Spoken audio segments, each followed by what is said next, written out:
Vale. Las mascarillas y la sanidad en el Estado español, ¿qué coño está pasando? Vale.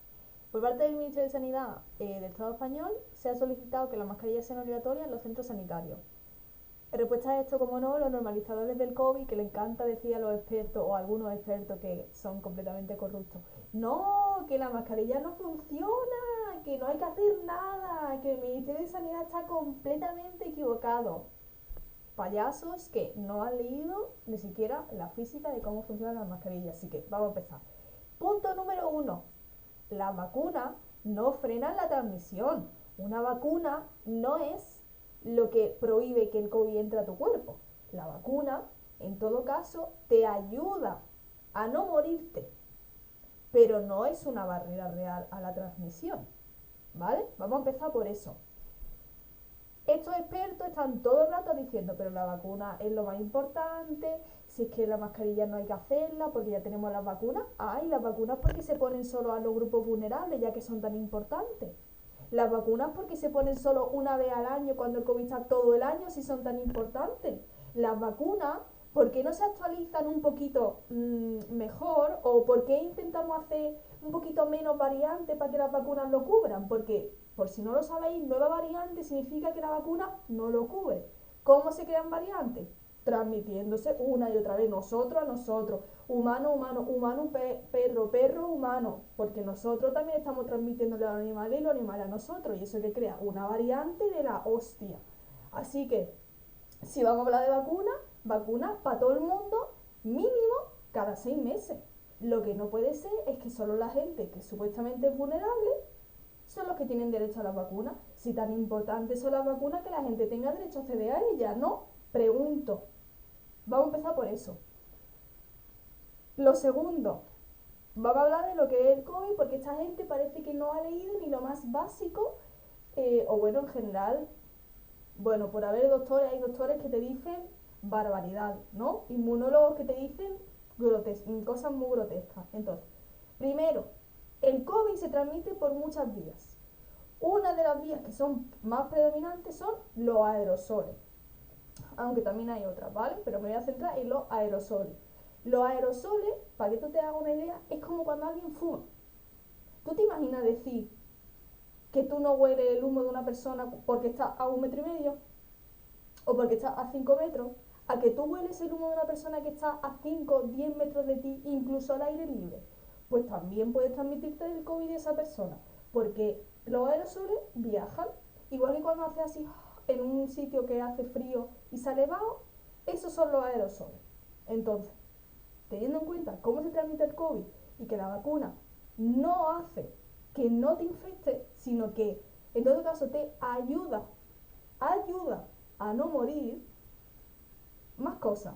El 50% de las infecciones de COVID son asintomáticas. Y me estoy quedando corto porque estoy cogiendo datos conservadores, porque algunos hablan del 60%. Por lo tanto, hay gente que tiene COVID y ni se entera. Y no es una cosa buena. De la gente que se entera que tiene COVID, la gente se puede comprar un test de antígeno. Los test de antígeno no son como las PCR. ¿Qué ha pasado con las PCR? No las han quitado. Entonces, claro, es como decir, no, es que a mí no me pasa nada, no me voy a hacer una analítica, porque a mí no me pasa nada. Te haces la analítica y te sale algo. Claro, te sale que tiene anemia. Pues no lo sabes hasta que te haces una prueba concreta y específica. Entonces, si ustedes quieren saber si la gente tiene COVID, qué mínimo que la gente tenga acceso a las PCR, digo yo. Pero como la gente quiere, bueno, el gobierno quiere normalizar el COVID porque necesita chucu chucu chucu chucu chucu, chucu la máquina del trabajo asalariado, pues en esta estamos. Continuamos. El 10% mínimo de todas las infecciones sintomáticas, asintomáticas, graves, agudas, que no te das ni cuenta, todas, acaban en COVID persistente. Y como persona COVID persistente, no se lo deseo ni a mi peor, o sea, a nadie. El COVID persistente puede ir de una cosa más o menos leve a algo completamente discapacitante, que estás en la cama todo el día, todas horas, sin hacer nada. Y el gobierno no está haciendo nada. ¿Por qué? ¿Cuál es la forma de evitar el COVID persistente? Se preguntarán. No infectarte de COVID, como primer paso. Ahora, lo importante también es estudiar qué es lo que se puede hacer ante el COVID persistente. Otra cosa que es muy importante para no desarrollar el COVID persistente, tener antivirales para cuando te infectas de COVID. Pero tú te preguntarás, pollo, ¿cómo voy a saber si estoy infectado de COVID si tengo test de antígeno? Me han quitado los PCR, la mitad de las infecciones son asintomáticas y no tengo la vacuna porque si no soy grupo vulnerable. La misma pregunta que estoy haciendo yo, fíjate tú. ¿Cómo lo vas a saber? Y la gente se pregunta, ¿antivirales? ¿Para el COVID? Sí. Hace 2 años, me parece, el Estado español compró muchísimo, pero se gastó un pastizal en Paxlovid. Paxlovid es un tipo de antiviral, pero hay otros. Paxlovid se receta sobre todo a ciertos grupos vulnerables. Ahora mismo en España también, pero escúchame, gente muy concreta, es brutal. Pero hay otros antivirales para el COVID que también se podrían utilizar. ¿Lo están investigando? No, no lo están haciendo. Continuemos a todo esto. El riesgo acumulativo del COVID es una pasada. Ya no solo es el COVID persistente, ya es que mucha gente está desarrollando diabetes tipo 1 o tipo 2 por el COVID. Ya hay gente que el COVID les hace saltar muchísimas cosas. El COVID persistente no lo he explicado, pero es que si no esto se me va de minuto a la luna, pero es una putada, es literalmente lo peor de lo peor. Yo estoy perdiendo memoria, tengo fatiga mental, muchos días no puedo hacer casi nada. Tengo como un montón de energía mental, pero luego no puedo hacer, pero luego, o sea, un montón de cosas. Tengo palpitaciones, un montón de palpitaciones, cuando como me duele, tengo ganas de vomitar, me mareo todo el rato continuamente, estoy perdiendo peso, los médicos no me hacen ni caso, así, ¿vale? Esta es la película. Aquí hay una cosa muy interesante que a mí me puto flipa y es que se han encontrado rasgos virales de COVID incluso 12 meses después de un diagnóstico de COVID. Porque se esconde el cabrón. Y porque como el gobierno ha dicho, esto es normal, es completamente normal, infectarte de una cosa que te mata y te discapacita, pues vamos a continuar, ¿vale? Las mascarillas, el tema que les encanta a algunos inmunólogos cabrones que parecen no haber ido ni a una clase bien, parece no haber estudiado, parece no haber aprendido la física básica de las mascarillas de calidad. Lo primero, yo no me fiaría de una persona que te dice las mascarillas no funcionan. Primero, hay muchas mascarillas. ¿De qué mascarilla me estás hablando? ¿De las de tela? Claro, las mascarillas de tela no funcionan, amor mío. Pero la mascarilla quirúrgica tampoco. ¿Y las FFP2? Ah, bueno, otra película ahí entonces. ¿Tú te imaginas decir que una persona que trabaja con madera no debería llevar una mascarilla porque no funciona? ¿Le está dando una mascarilla que funcione para las partículas de madera que hay en el aire o le da una mascarilla de mierda? Hombre, claro, es que si lo que pretendes es que el COVID no pase a través de mascarillas de tela que no funcionan, ni quirúrgicas, pues claro, esas mascarillas no funcionan. ¿Pero vas a hablarme de todo o te vas a hablar de lo que te da la gana a ti? Vale, las mascarillas quirúrgicas y las de tela para el caso del COVID no funcionan. Y en general te diría que no sé para qué funcionan, pero la gente las compraba o porque no tenía dinero o porque no sabía.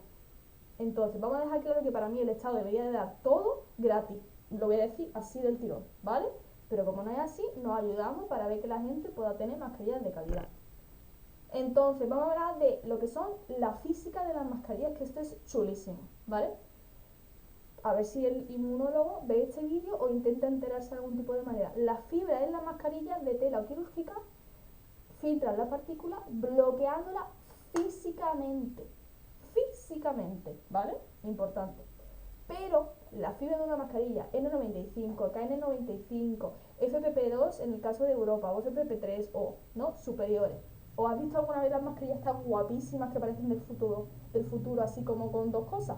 Pues esas están de puta madre, las mejores, ¿vale? Esas están también en la FPP2 o mejores, ¿vale?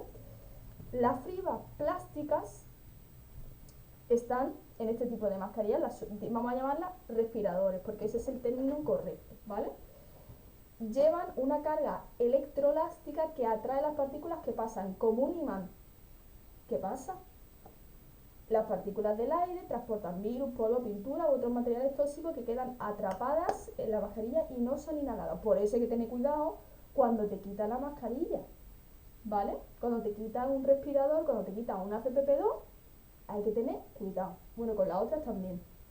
¿Vale? Ok. Las fibras de la mascarilla están hechas de un material electreto, un objeto permanentemente cargado eléctricamente. Otro tipo de respiradores pueden usarlo, como los filtros electroelásticos, como los respiradores elastoméricos, que son estos guapísimos que te digo yo. Vale. Decir que la mascarilla no frena la transmisión es de no tener ni idea. Es como decir que el condón no frena una ITS. No es una información completa. Tienes que hablarme del tipo del condón, del tipo de... todo, pero es una cosa muy compleja y muy amplia que tienes que saber acotar. Y no puede ser esto una frase de Twitter. No, esto no es una frase de Twitter. Esto es una conversación de la vida de la peña. Y no vale con ser un corrupto. No funciona. Vale. Los respiradores tienen que adaptarse a la cara de la gente, ¿vale? Esto es muy importante, porque no es lo mismo tener una cara chiquita, más grande, tal. Yo me acuerdo que al principio me dolía en la oreja una barbaridad y me molestaba muchísimo. Luego conozco gente que tiene la cara más pequeña, que les cuesta más encontrarlo, hay gente con barba, todo eso hay que tenerlo en cuenta. Gente con fibromialgia, por ejemplo, que necesita mascarillas adhesivas, existen. Mascarillas adhesivas que en vez de tenerlo así, con la oreja, o así todo detrás de la cabeza, son adhesivas. Entonces, esto es como la ropa. Las mascarillas tienen que adaptarse a ti, no tú a la mascarilla, ¿vale? Luego, mascarillas para personas que necesitan leer los labios, también hay. Lo que pasa es que cuestan no muchísimo, pero cuestan, ¿vale? Vamos a decir que £1, porque lo venden en Inglaterra, £1 cada mascarilla, ¿vale? De nuevo, para mí lo debería pagar el Estado. No tendría que estar la gente sorda o la gente que trabaja con gente sorda pagando un impuesto extra por ser accesible, ¿vale? Pero importante todo esto. Añadido a todo esto, hay una cosa de la que no se quiere hablar nunca, la calidad del aire. ¿Tú sabes cómo están los hospitales? ¿Hay algún tipo de ventilación en los hospitales? ¿Hay algún tipo de purificador de aire? No. Pues más razón todavía para las mascarillas de calidad obligatorias. Una razón más. El otro día fui al hospital, le estaba dando a la gente mascarillas quirúrgicas de la mano, con un paquete abierto. Por favor. Es que yo... antes, cuando ni siquiera tenía esta información, ya me parecía grotesco, ahora me parece un insulto. ¿Tú te imaginas tener que pedirle a la gente que se ponga unos guantes? Porque es importante poder cuidarse, porque es una forma de poder transmitir a la gente cosas. Pues parece que esta es la conversación con la mascarilla. Entonces, la calidad del aire es importante. La ventilación ayuda a que el aire se vaya moviendo. Y los purificadores de aire son un instrumento de la hostia que limpia el aire de patógenos. ¿Tú te imaginas tener una herramienta que te limpia los patógenos que se transmiten a través del aire? Obviamente, los que se transmiten a través del aire. Y tú ni hablas de ello y te dices un experto. Por favor. Entonces, la pregunta clave, ¿por qué se ha quitado la mascarilla? ¿Qué ha pasado? ¿Por qué no se habla de esto? ¿Por qué se dice? ¿Por qué no se habla ya del COVID? ¿Qué ha pasado? Varias cosas. Uno, y lo más importante, bueno, esto no sé cómo lo voy a enumerar. La administración actual ha puesto el énfasis en manejar cómo las personas perciben el virus, no cómo es el virus en sí mismo. Los medios de comunicación corporativos que fueron rapidillos y claros al señalar la mala gestión de la pandemia contribuyeron a crear la idea de que debemos aprender a convivir con el virus y que el uso de la mascarilla, el distanciamiento físico y otras medidas de salud pública son solo para quienes son más precavidos. Esta narrativa no es solo incorrecta, sino que también representa una forma de eugenesia. Las decisiones políticas de los administradores han llevado a un gran número de muertes que podrían haberse evitado. Sus motivaciones no estaban basadas en la ciencia ni en la seguridad, sino en presionar a las personas a regresar al trabajo presencial para fortalecer la ganancia de la clase dominante. En lugar de promover intervenciones no farmacéuticas como el uso de la mascarilla y una mejor ventilación en espacios cerrados para prevenir el COVID, el gobierno ha permitido que las empresas farmacéuticas se beneficien económicamente de la enfermedad. ¿Vale? Así de primera. La dura realidad es que la administración del COVID responde a la avaricia y al control social del sistema capitalista. El sistema básicamente se basa en crecimiento constante, producción, consumo y expansión de beneficios sin cesar. Incluso pausas breves como un mes de confinamiento tienen efectos devastadores en el sistema. Implementar las medidas necesarias como pruebas rápidas, diarias, las PCR, los rastreos de contacto, la licencia remunerada para trabajadores expuestos, respiradores de calidad, es costoso y reduce la ganancia. Una campaña informativa que explique, una campaña de información que explique qué es lo que pasa y por qué se tiene que usar, porque tú no le puedes decir a la gente, tiene que usar mascarilla y no explicárselo, la gente necesita entender, es normal, hay que explicar las cosas, hay que explicarlas bien, que se entiendan, no hablando otro idioma que no lo entiende ni el Papa. Limitar las empresas no esenciales y mantenerlas cerradas hasta el verdadero final de la pandemia contraería la economía. Las oportunidades para que el capital financiero invierta en nuevas empresas rentables desaparecerían más rápido de lo que podrían surgir. Entonces, en el momento en el que quedó claro para los analistas de mercado que el COVID era más que un brote local en China, pánico total. El capitalismo también depende de un ejército de reserva de trabajo para mantener lo que son los costos laborales. Una economía contraída beneficia al trabajador. Huelga de alquiler, bueno, ya lo vimos en su comienzo, huelga de alquileres, la gente organizándose, etcétera, etcétera. El objetivo claro de la clase dominante ha sido hacer que la pandemia desaparezca de la percepción pública, no de la realidad. Cualquier recordatorio de una enfermedad altamente transmisible y peligrosa como el COVID podría provocar pánico o incluso lo más temido, acciones organizadas y militantes por parte de los trabajadores. Para evitar esta crisis era necesario llevar a cabo una cuidadosa campaña de formación cultural. La gente debía convencerse de que no había motivo para luchar. La gente tenía que estar convencida de que el COVID te lo pilla y no hay otra forma. La gente debía convencerse de que no había motivo para luchar. Era crucial fabricar el consentimiento de la prolongación de esta infección masiva. Y esto no es solo una negligencia, esto es un asesinato social en toda la palabra. Debemos presionar para el uso de la mascarilla en los centros sanitarios como mínimo, vamos a empezar por eso, porque lo mínimo es que los centros sanitarios sea así. No puede ser que yo quiero ser cuidado y termino infectado, gracias a las enfermeras, gracias a las auxiliares, gracias a las médicas, gracias a todo Cristo. No puede ser. Y no puede ser que los trabajadores estén continuamente expuestos al COVID. No puede ser.